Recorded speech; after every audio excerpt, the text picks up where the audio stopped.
Hello everyone, I am Trupti Pandya and today I will be teaching you Element of Account Standard 11 Part 1 Chapter 9 Ledger. In previous lecture we already completed that ledger posting from cash book and cash book with the expense is there and multi-columnar cash book is there. Then from this cash book we transfer this posting from the ledger. Now 10th point, classification of ledger, subdivision of ledger. If subdivision of ledger, how it is possible? Number of accounts drawn in ledger depends upon the quantum of a financial transaction of a business. If the number of accounts are reasonable, the ledger book will not become too bulky. But if a number of accounts are more, the volume of ledger book becomes too bulky. If there is only one book of ledger, the work of posting cannot be divided between more than one person. At this stage, on the basis of a certain criteria, all accounts are classified into different divisions. When more than one ledgers are maintained by classifying all accounts of a ledger, it is known as division of ledger or classification of ledger. It is also called subdivision of ledger or subsidiary ledger. By this, more than one books are maintained for the ledger. Movement of the books become more easy and the work distributions can be done very easily. Even in the computer age, the importance of a subsidiary ledger is maintained.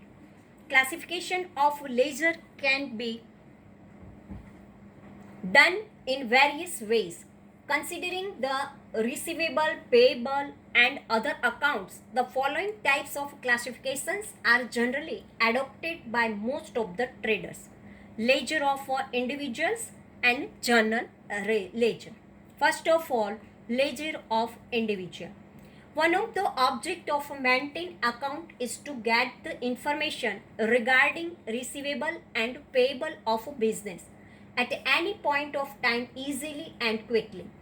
Accounts of traders from whom the goods are purchased on credit are creditors account, and account of customers from to goods are sold on credit are debtors account. These are called individuals account. If a credit purchase are there, then it is a creditors, and when it is a account of customer from goods are sold on credit are debtors. These are called individual account. A separate ledger for business creditors goods is kept and it is known as creditors ledger, means purchase ledger. In the same way, a separate ledger for business debtors of goods is kept and it is known as debtors ledger, sales ledger. Besides this, the creditors ledger and debtors ledger can also be further classified as per the requirement of a business as under. In the following additional subdivision, alphabetically or area wise. Alphabetically, here the ledger can be divided on the basis of the name of person A to N or O to Z as per the name of individual account. And area wise, considering the sales area of a trader, a ledger can be classified as a account of individual of a Gujarat state, account of individual of Rajasthan state, etc. General ledger. Out of total accounts of the business, except the to account of a debtors and creditors account of all the remaining individuals and other accounts are maintained in one separate ledger, which is known as general ledger. Classification of ledger can be understood with the help of the following chart. First, ledger. Ledger of individual, creditors ledger and debtors ledger, and then general ledger. If creditors ledger is there alphabetically and area wise, debtors ledger means sales ledger is there alphabetically and area wise, creditors ledger is there, then it is a purchase ledger. Now, balancing an account. Process of writing accounts is a continuous process during the whole year. During the year, as and when a trader wants to know the position of various accounts, he can get the information through the verification of those accounts from the ledger.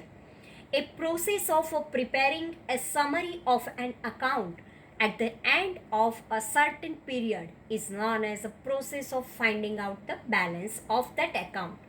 In order to find out the summary of any account, the difference of the total amount on debit side and that on credit side is to be found out, and the difference between the two is known as balance of that account.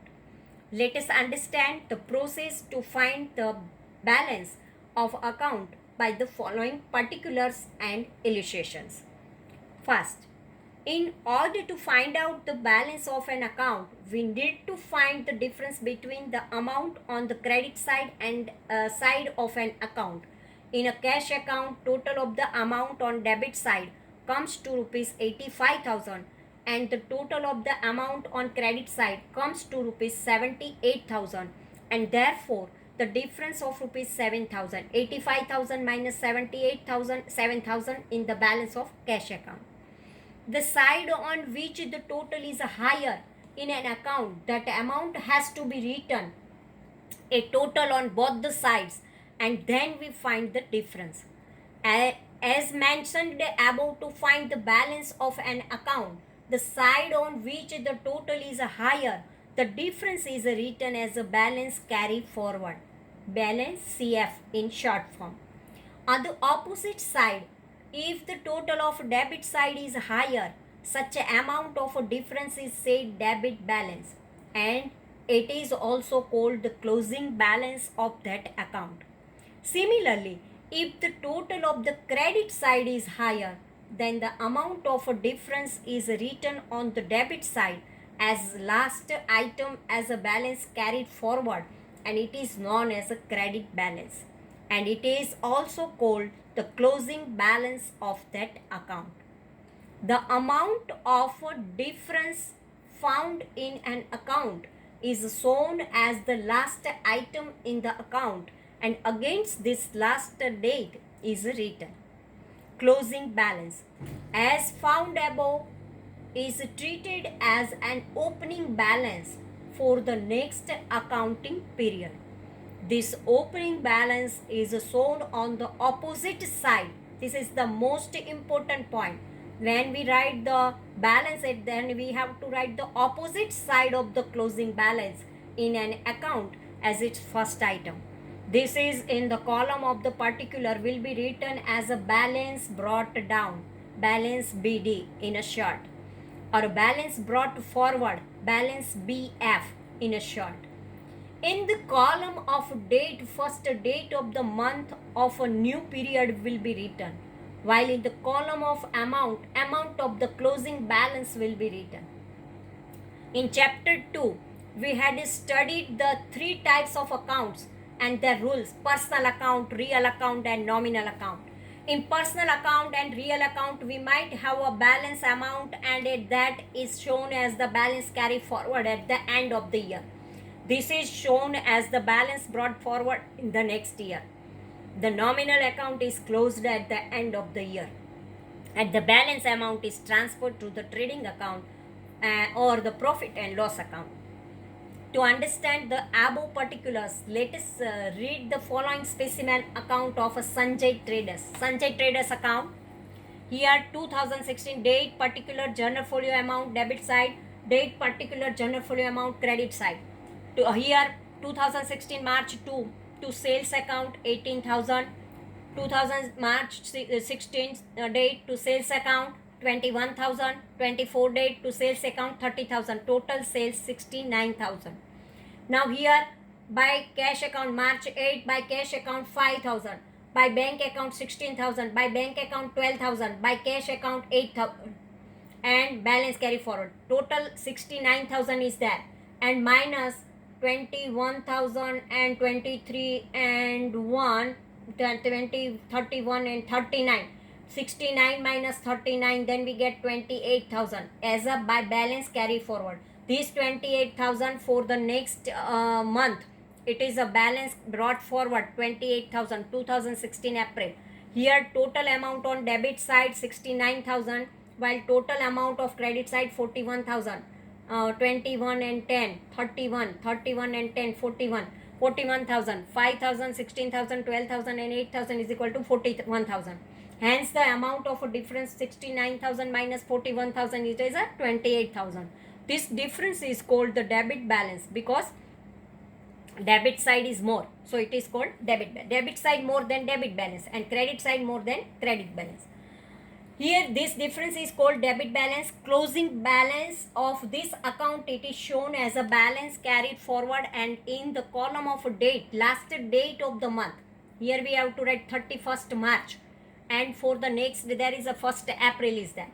So last date of the month 31st March 2016 will be written and opening balance in the next year on first date we have to write. Next month on the debit side of the account and which is opposite side of the closing balance, here a credit side, and for the next month it is a debit because it is a debit balance and side of the closing balance. If any account when the transactions are recorded only one side, when in many account transactions are recorded on its one side only, no transactions are recorded on the other side, the balance is find out as per the method stated above only. See the following specimen for this salary account. When the debit side we have to write the salary paid to bank account 25,000, to cash 3,000, to cash 2,000, total 30,000, and by balance brought forward 30,000, salary account 30,000. This is the debit balance and closing we have to write 30,000 credit side and opening again 30,000. July 2016 July 1st to balance carry forward 30,000. Here the total on the debit side 30,000 while the total of credit side is 0. Therefore difference amount 30,000 minus 0 is equal to 30,000 would be debit balance. Here salary account is only for 1 month, hence it shows the balance. Normally this type of account are closed at the end of the year and the balance is transferred to profit and loss account. From the viewpoint of a balance in any account, there can be any one situations out of the following three situations. Debit balance in any account when the total of the amount on debit side exceeds the total of the amount on the credit side, the balance obtained as a difference is known as a debit balance. Credit balance, the account in which the total of the amount on credit side exceed means more than the total of amount on debit side, the balance arrived a difference is known as credit balance. Squared up account, while making the total in any account, if total of both the sides are equal, then there is no difference of the amount, then the account is said as squared up or settled. From the following illustration understand the above concept. Illustration number 10. Following are the accounts extracted from the ledger of Sailja. From the balance of each account decided whether it is debit balance or a credit balance. Ledger account, Sailja capital account. Here 2016 July 1st by cash 50,000 and by building 4,20,000. Total capital 4,70,000. And so there is a balance 4,70,000 balance carry forward. Here credit side more, so it is a credit balance. And here building account 2,16,000 July 31st, 1st July capital account 4,20,000 and balance carry forward 4,20,000. Here debit side more, so debit balance is there. Now furniture account to Ronak Furniture Mart account 40,000 by balance carry forward 40,000. Here also debit balance. Purchase account Rajesh account 85,000 by balance carry forward 85,000. Here also debit balance. Sales account by Jainesh account 1,20,000 balance carry forward 1,20,000. Jainesh account here by bank account 80,000 and to sales account 1,20,000 balance carry forward 40,000.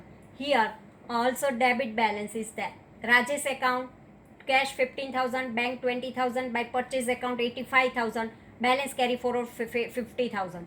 Salary account 12,000 and balance carry forward 12,000. Commission received 8,200 by cash 8,200. Here cash account capital 50,000 commission 8,200 total 58,200 by bank 5,000 Rajesh 15,000 balance carry forward 38,200. Now bank account Cash 5,000, Genius 80,000, 85,000, Rajesh 20,000, 12,000, Ronak 40,000, balance 13,000. Ronak Furniture, here amount, bank account 40,000, and here 40,000 furniture account total. Ronak account is complete.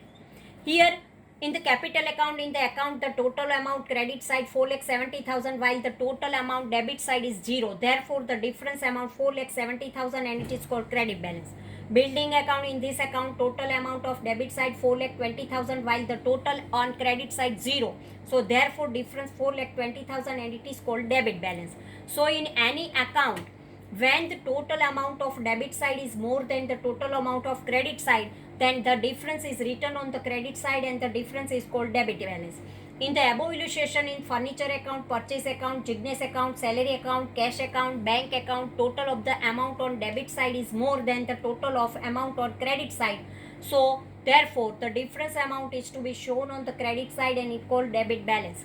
In any account, if the total amount on the credit side is more than the total amount on the debit side, then the difference amount is shown on the debit side and it is called the credit balance. In the above illustration, besides the capital account, in sales account, in Rajesh account, and also in commission account, received account, the difference is called credit balance. While in Ronak Furniture Mart amount, total amount, both the sides are equal. Therefore, there is no difference. Hence, this account is called squared up account. Now, let us prepare the statement of balances, all the accounts included in above illustration. Then after, let us have a total of debit balance and credit balance. Statement prepared on the basis of balances of account. Capital account, credit balance 4,70,000, building 4,20,000, debit balance, furniture debit balance 40,000, purchase debit balance 85,000, sales credit balance 1,20,000, Genius account debit balance 40,000, Rajesh account credit balance 50,000, salary 12,000, debit balance, commission received account credit balance 8,200, cash 38,200, debit balance, bank debit balance 13,000, Ronak Furniture Mart 0. So both debit side 6,48,200 and credit 6,48,200. Account of Ronak Furniture Mart is squared up, so there is no balance. Here in the above prepared statement, the total of the amount of debit balances and credit balances becomes equal. This type of a statement is called trial balance. We will study this in detail in the next chapter. In this chapter, we learned that the balance of any account is either debit or credit according to the rules of a debit and credit of a double entry bookkeeping system. Generally, the debit or credit balance is fixed in any account. So this way, our chapter number ledger posting is over. Students, you write all the question answer of this chapter in your notebook from the exercise and write all the illustrations from the textbook. Thank you very much.